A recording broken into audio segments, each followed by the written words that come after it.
dengan kelembapan dan nutrisi yang cukup yang dihasilkan oleh ini yang sudah kita rendam tadi ya. Ini sudah diserap bersamaan dengan gabus ataupun busa yang ada di dalam batang singkong itu sendiri. Nih ya, dengan cara sistem pelukaan seperti ini maksudnya apa? Agar nanti singkong ini dapat menghasilkan buah yang lebih baik, lebih banyak, lebih lebat, lebih besar, dan lebih berbobot. Siapa sangka bahwa cairan ini sangat bermanfaat sekali bagi tanaman singkong ataupun tanaman kita yang lain. Assalamualaikum warahmatullahi wabarakatuh. Jumpa kembali bersama saya, petani singkong. Cara menanam singkong agar dapat menghasilkan buah yang lebih banyak, lebih berbobot daripada orang pada umumnya menanam itu sangat mudah sekali.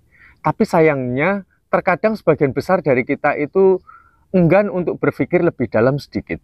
Yuk sama-sama kita berpikir yang sesuai dengan akal sehat dan logika kita. Jika ingin menghasilkan buah yang lebih banyak dan berbobot, tentu rahasianya yang paling utama adalah media tanam itu sendiri. Dengan media tanam yang gembur, maka itu menjadi pondasi utama atas keberhasilan dari apa yang kita harapkan. Nah, setelah itu kita tinggal memaksimalkan bagaimana caranya agar tanaman singkong kita menghasilkan buah yang lebih baik, lebih maksimal, lebih banyak, dan lebih segalanya daripada orang menanam, yaitu dengan cara kita sistem menyediakan racikan seperti ini. Oke, langsung saja saya mulai. Cara utama kita harus memperhatikan mata tunas dulu ya. Jangan cari mata tunas yang berjauhan ya, seperti ini kan jauh sekali ya. Karena tumbuhnya akar maupun tunas itu berawal dari bekas atas ataupun bawah pelepah. Dan jangan memotong bibit singkong terlalu panjang, karena nanti dia akan berfokus terhadap tunas-tunas yang terlalu banyak, sehingga malah akar nanti pertumbuhannya malah akan terhambat. Sebaiknya maka kita perlu menyiapkan bibit ini dengan ukuran yang tepat. Jangan menggunakan sentimeter.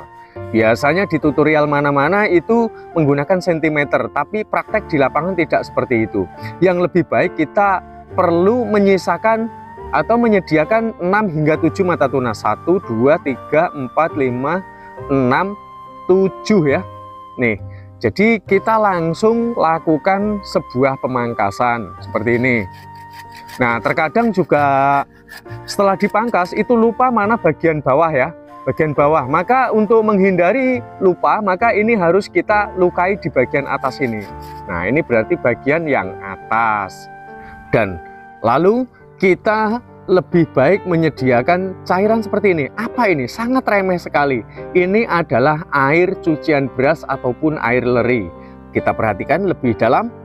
Di dalam batang singkong sendiri terdapat ini gabus ya. Ini untuk menyimpan asupan makanannya sendiri, sehingga nanti ketika kita sudah tancapkan, bibit singkong kita ini sudah penuh dengan nutrisi. Kita perlu melakukan adanya sebuah perendaman seperti ini. Nah, maka nanti air pupuk tersebut akan menyerap. Dan perlu diketahui kandungan dari air cucian beras ini kurang lebih berkisar di atas 20%. Namun juga perlu diketahui itu semua juga bergantung dari tingkat kekentalan mencampurkan bersamaan dengan airnya tersebut. Dan perlu diketahui proses perendamannya itu paling tidak itu 24 jam. Pengkajian lebih dalam. Ini ada 6 hingga 7 mata tunas. Sebaiknya yang dipendam di dalam tanah itu berapa dalam Bang? Ya, kita tinggal menghitung mata tunas ini 1, 2, 3 ini kita masukkan di dalam tanah seperti ini nanti ya. Teknik yang berikutnya, ini satu sampel ya, kita tanam nanti dengan cara stek berdiri. Ini akan dapat menghasilkan buah yang sangat lebat. Lalu teknik yang kedua, kita perlu mencermati juga. Ini kebetulan juga sudah ada potongan ya. 1, 2, 3, 4, 5, 6, 7. Oke, langsung kita pangkas. Ingat, ketika memangkas jangan sampai merusak bekas pelepah ataupun calon mata tunasnya ini ya, di bagian atas ataupun bawah. Ini jangan seperti ini. Jadi kita cara memangkasnya seperti ini. Oke, setelah itu kita dapat melakukan dengan sistem cara pelukaan seperti ini. Nih ya, dengan cara sistem pelukaan seperti ini maksudnya apa? Ini yang kerap sekali menjadi perbincangan ataupun menjadi perdebatan. Nih sebentar, aku selesaikan terlebih dahulu, aku melukainya biar nanti tidak bingung ya. Aku menjelaskannya, kalau langsung nanti malah bingung. Oke, setelah seperti ini. Nah, jika kita dengan cara sistem pelukaan seperti ini, maka kita tidak perlu memberikan tanda di atasnya ya, karena nanti ini yang akan kita pendam. Kita tancap dengan cara stek berdiri seperti ini dengan sistem pelukaan. Di bagian pelukaan ini harus terpendam di dalam tanah.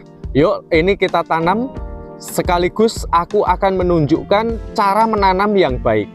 Perlu diketahui ya, tingkat tekstur kegemburan tanah ini menjadi pondasi utama loh dari keberhasilan kita. Mau treatment sebagus apapun, kalau tanahnya itu padat, saya pastikan sudah pasti akan kecewa dan gagal.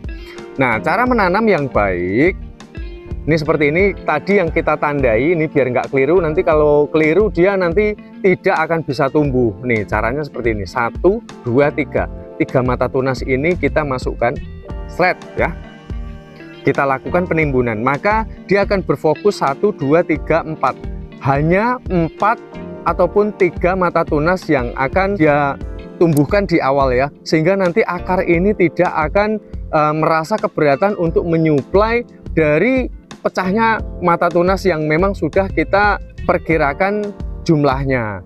Dengan kelembapan dan nutrisi yang cukup yang dihasilkan oleh ini yang sudah kita rendam tadi ya, ini sudah diserap bersamaan dengan gabus ataupun busa yang ada di dalam batang singkong itu sendiri. Lalu hal berikut dengan cara sistem kita pelukaan seperti ini. Kenapa Bang harus dilakukan pelukaan?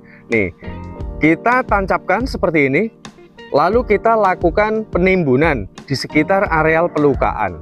Oke, nanti dia akan tumbuh mata tunas dan nanti dia akan tumbuh akar ya, ada yang di atas ini, di atas bekas pelukaan ini nanti akan muncul akar, kemudian di sini akan muncul tunas ataupun mungkin bersamaan berdekatan dengan akar.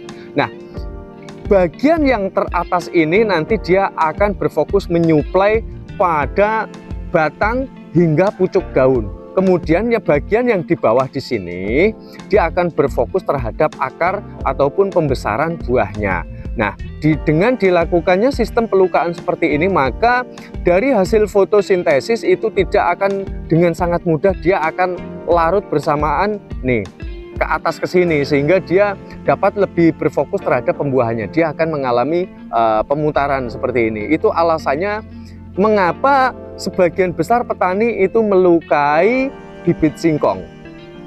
Perlu difahami, jika ingin cara sistem menanamnya dengan cara pelukaan kayak gini ya, ini jangan sampai habis seperti ini, maka kita perlu menyisakan bagian kulit yang masih tersambung. Karena nanti kalau ini sampai habis mengelupas seperti ini tanpa adanya kulit yang tersambung, sudah dipastikan maka di bawah ini akan membusuk dan akan terjadi satu pengeringan.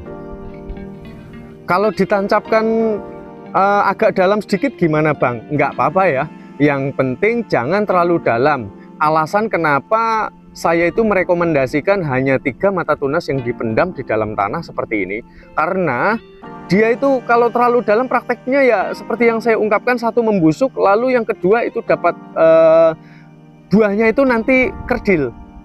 Terus kemudian kalau dangkal seperti ini ya, dia akan mudah untuk akar itu berkembang, keuntungannya.